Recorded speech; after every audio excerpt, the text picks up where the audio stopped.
Are we in the middle of some kind of emergency here? Because normally by the time you realize something serious is going on, it's too late.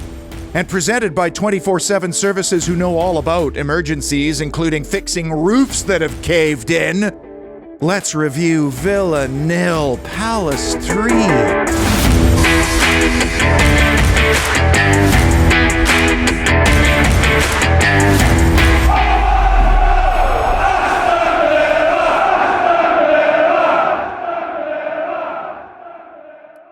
Welcome inside a very gloomy and anxious parlor, but I am not going to push the panic button.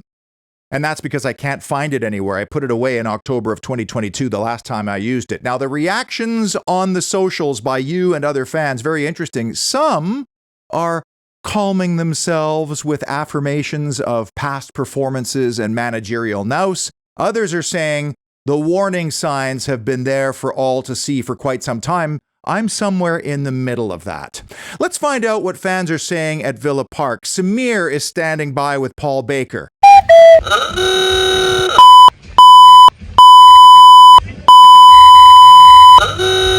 PSR was the big obstacle last summer where we had this late June flurry of odd deals. This year it's SCR, and I don't think any of us had a clue about how serious this was until the Jacob Ramsey sale, when we started hearing about how hamstrung Villa actually was. I mean, this summer has been about clearing out copious amounts of bad money, which remarkably we've been able to do. But if January was like an aggressive and proactive window, this one has felt like a restrictive, reactive one. I'll be putting out an entirely separate show for the summer transfer window because it was a really incredible couple of months, very stressful, I imagine, for everybody involved. And I'm just trying to wrap my head around the math behind it all. Like, how on earth were we able to even get Jadon Sancho and Harvey Elliott? And are those two players we need that will improve the squad, or are they just the ones we could get? The Emi Martinez situation by itself could be worth an entire show. I've seen Monchi taking a ton of pelters on social media, but remember, in our structure, it's Unai Emery who's ultimately responsible for recruitment and identifying the profiling criteria of the players he wants in. Monchi's just responsible for providing him a list of options at every position. And once they've arrived on a target, well, then Monchi and Vidagani negotiate the transfer fee and draw up the contract. And perhaps we've had to be generous in that part of the equation to compete with other teams and to make sure we land quality. But have we been too generous potentially, which has got us into this pickle? Alex Dutton rolled camera for us on Sunday evening. Alex is as mystified as anyone on how things can feel so different so quickly. And like with our previous meetings, Villa had the possession edge, but without any real penetration. And Palace just sat back and waited. They hit the target 4 times, scoring on 3 of those, creating 4 big chances in the process to Villa's 2. Incredible additional stats. Dean Henderson has never lost to Villa in his career, and 1997 was the last time we started a Premier League campaign with 0 goals for from the first 3 games. Brian Little was in charge then, eventually replaced by John Gregory. Big issue number 3, crystal clear command. Should any of us even be surprised by this result? Since Oliver Glasner took over the Eagles, we played them 6 times. We haven't beaten them once. The last 3 games have ended in heavy 3-goal defeats. Their system, very well defined, 3-4-2-1. Mid-block, lots of man-to-man. Last year, they started the season horribly. Since then, around about November, their win percentage is right up there with the big boys. The Eagles can't wait for this fixture to come around, whereas Aston Villa now dreads it. The only chance we have against them is if we score first, which we haven't done in 6 straight meetings. I mean, the closest we've come was the 2-2 draw at Villa Park last year, a game in which Dean Henderson saved a Yuri Tielemans penalty. But one of the definitions of insanity is doing the same thing over and over again and expecting different results. And in all 6 of these meetings, the hallmarks of the game are eerily similar. Palace's identity is just so entrenched. They set up in the mid-block, wait for a stray ball to pounce, and then they counter with choreographed impunity. And this is precisely the scenario that preceded the 2-0 goal, which was obviously decisive. Poor ball by Matt Cash, played behind Daniel Malin. We never recovered from that.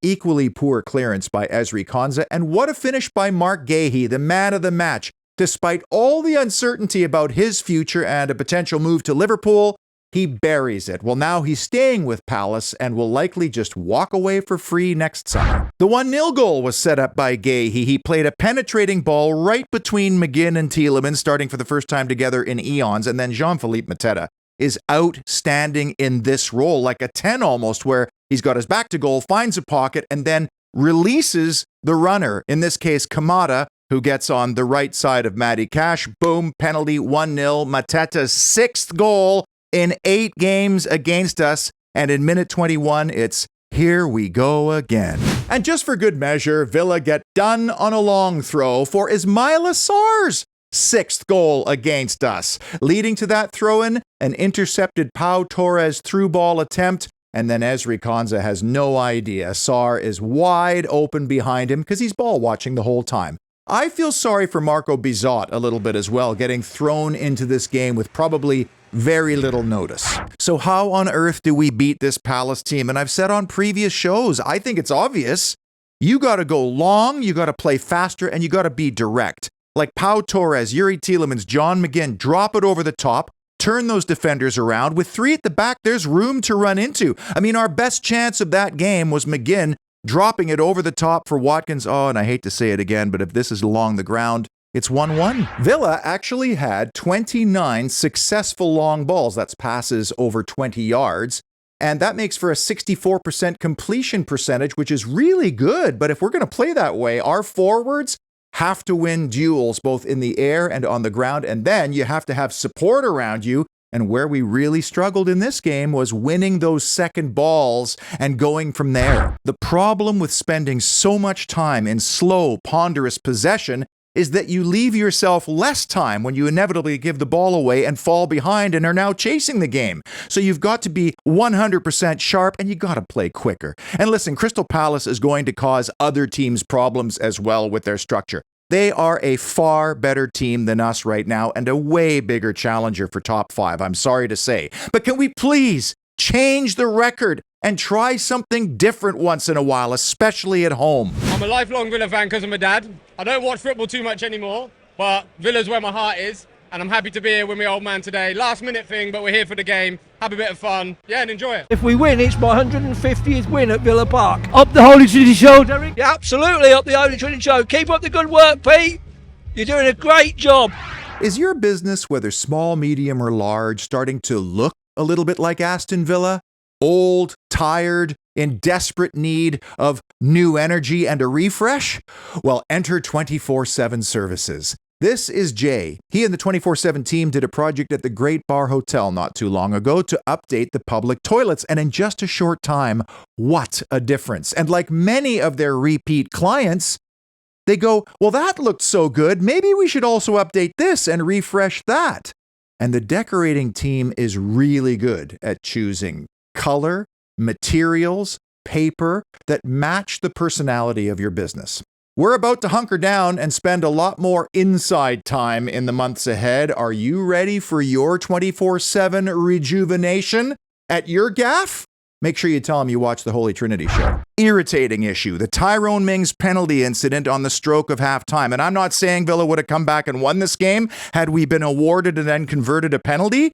But 1-1 at that stage would have completely changed the mood and complexion. And haven't we been told that there would be a crackdown on holding and grabbing and pulling off the ball in the box? And haven't we already seen a couple of examples just like this punished already this season? It was dismissed almost immediately. I find it hard to believe that the same thing would have happened to a Sky 6 team. Big issue number 2, Buendia.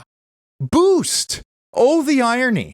I'm convinced the club has been trying to move him on all summer. In fact, did they give him all those minutes in preseason to try to showcase him and get him moved on? Well, now he's staying, and apparently he wants to stay. And he was our man of the match by far on Sunday, the liveliest player on the park, and made an instant impact. I've said this numerous times, but if that Emi Buendia would appear more consistently, well then the record $33 million fee we paid for him would be more than justified. The 11 for me, apart from Emi Martinez, was the most logical one possible based on who was available. And when I saw this 11, I was actually hopeful for the first time going into this fixture for a long time because we had a lot of weaponry at our disposal.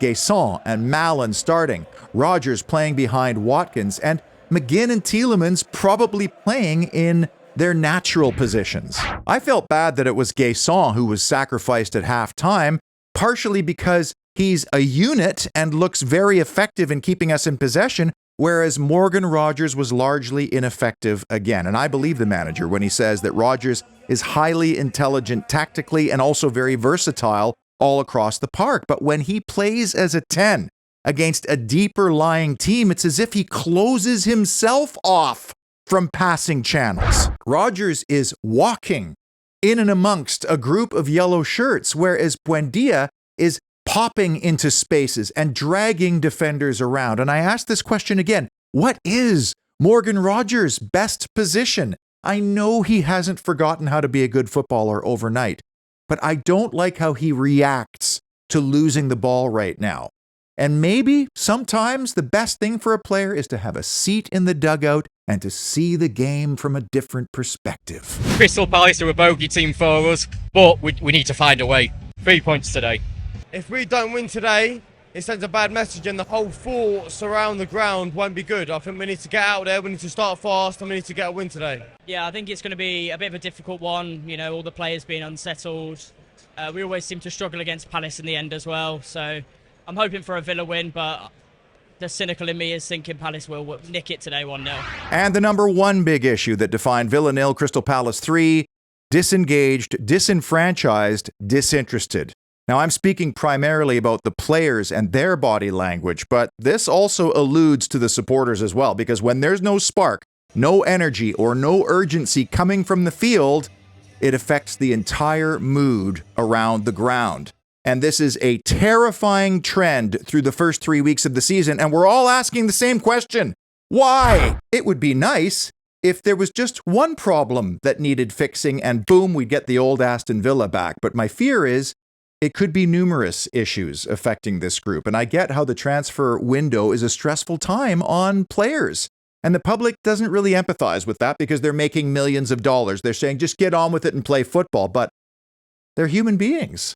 If you don't know whether you're going to be in Saudi Arabia next week or whether your kids are going to go to that school that they love or you're going to have to move houses, I get how that can be very unsettling. Then you see teammates that you admire and enjoy playing with get moved on in sacrifice of regulations or mismanagement or a combination of both. Then you have players coming into the squad, maybe on higher salaries, who don't even participate, like Mallon, or players that are brought in who are then just loaned out with an option to buy, like Özcan, Baranachea, Illing Jr., or Redmond, just to name a few. Think about how many of our core players have been linked with moves away. Martinez, obviously, Cash, McGinn, Tielemans, Rodgers, Buendia, Watkins. I mean, if you're any one of those players, or even a teammate of those players, you're thinking to yourself, how could we have gone from this very consistent and stable core group of 3 years to suddenly, in the matter of weeks, totally unstable? You need buyers to sell, and we've benefited greatly from Saudi clubs, in some cases overpaying to help us out with our sales.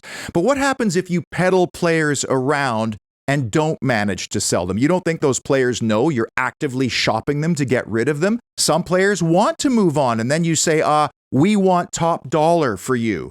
So they don't move, and now you're asking them for their best effort and to be loyal to the club. I mean, these are very complicated human dynamics that are not performance enhancing. In the case of Ollie Watkins, I don't know about you, but I felt that he's wanted a move away for quite some time. And then he turns into second fiddle for Marcus Rashford because the manager refused to find a system to playing them both at the same time, which I still can't understand. So I can understand why he might be pissed sitting and watching the PSG game. And now Rashford is off to Barcelona and he's being asked to contribute to at least 20 goals again this year. Then add in the potential for manager fatigue as Unai Emery enters his third year in charge. Something has created an unhappy camp here, and I could see it in the faces when they're warming up. Compare this to how it looked a year ago when they're laughing and smiling and joking around before the game, and compare it to Crystal Palace. They lost Elise last year, Eza this year, and yet they look like they are still unified, and there's been no change in their identity or competitiveness. Forgive me for bringing this up again, but I thought that this was the summer that Villa was going to go through a bit of a rebuild, a refresh, get younger, clear some of the wages. Everything since April has felt very off to me, and I've been under the impression that we were a very strategic group with a buttoned-up recruitment model led by the vision of the manager. This last week, it's felt like we've been linked with anybody and everybody, almost like panic Christmas shopping an hour before the store closes. What makes for inspiring football? Well, joy, passion, togetherness, competitiveness. We've accepted the pragmatic aesthetic of Aston Villa when the team wins. When you don't, and you don't score goals, and you've only created 5 big chances in those 3 games, then what? Because the only product that matters is the football. And we've heard an awful lot about how everything at Villa has been inflated commercially as we try to keep up with the Curtis Joneses to create more revenue. But I'm telling you, when times are tough for people, football is one of the easiest things to eliminate from the budget. Oh, I feel so awful and entitled and even guilty for admitting this, but the Europa League draw left me feeling so underwhelmed. And there are some good stories in the opponents there and some great away days, but we failed to qualify for the Champions League, which is the only competition that's going to help us get back to the Champions League. And I'm worried we don't have the horses to compete on multiple levels when we look at our squad, or at least everybody is going to have to stay 100% fit all season. And that ain't happening. But apart from all that, everything is great. And after the international break, a trip to Everton, but not the cozy, comfy confines of Goodison Park, where we were almost guaranteed a clean sheet and 3 points over the last several seasons. No. Now their new 53,000-seat ground, home to a rejuvenated Jack Grealish who's giving off 2020 vibes, and a much-improved Toffees side. I don't think Villa ever seriously considered bringing Jackie Boy back just based on age and wage, but watching him over the last couple of weeks and to see him free again makes it seem inevitable that he's going to factor on September the 13th. Meanwhile, we have to integrate our new faces now. And what is with some of these injuries? Like, where is Ross Barkley? What is that injury? Or the one to Andres Garcia? Then we have Onana and Kamara's hamstrings as well. And we have to worry about all of our internationals coming back unscathed. It's impossible to fathom the total change in mood from just 3 weeks ago as we were entering into the season. Or compare these 3 games with the first 3 of last year. Fortress Villa Park was half empty by the 80-minute mark. It felt like Steve Bruce was in the dugout as our much-heralded unbeaten streak was emphatically ended. And who beat us the last time at Villa Park? Why, Crystal Palace, of course, in the Carabao Cup. They're not a club to us, they're a cult. So bringing it all the way back around to my original question, are we in some kind of emergency here? Because I've been watching the Hurricane Katrina series on Netflix. It's been 20 years since that horrendous natural disaster. And one thing that stood out to me was that everybody was warned about how serious it was. And some people didn't have the means to leave. Others said, we've had storms here before. It'll pass. Until the next biggest game of the season and my transfer show, thank you for watching. And of course, up the mighty Villa.